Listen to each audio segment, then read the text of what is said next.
The Philippines, again, underwater, again crying for help, again, facing the storm that everyone knew was coming, but somehow no one was ready for. Right now, Typhoon Fung-wong, one of the strongest storms of the year, has ripped through the country.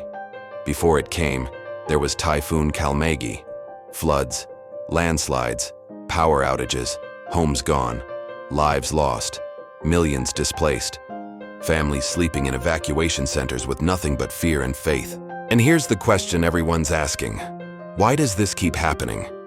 Is this just nature being cruel, or is this something deeper, something we humans created? Because if you really think about it, yes, the Philippines is in the typhoon belt.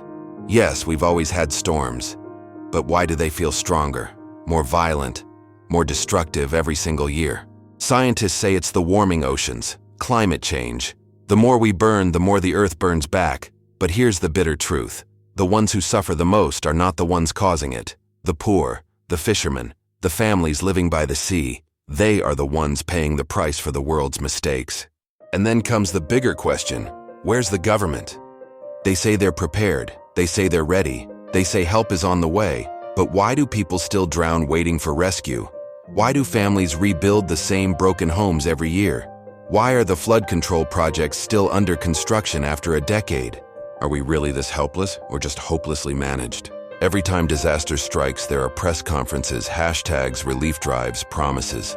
Then, silence. Until the next typhoon hits.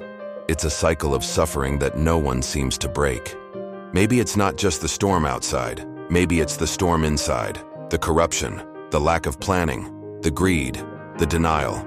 Because if you really look around, nature isn't the only one destroying us.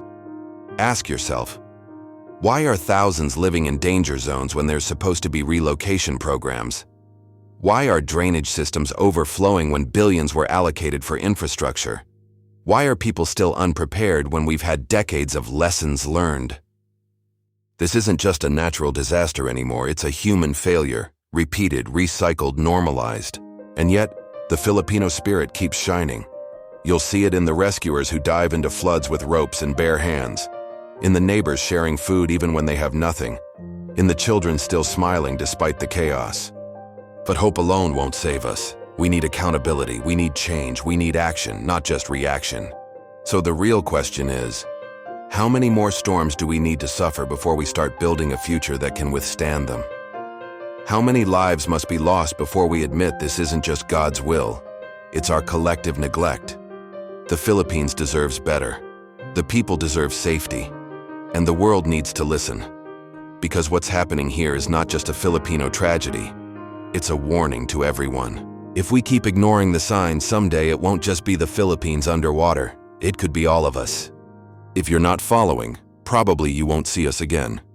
And if you are following, congratulations, you are growing every day.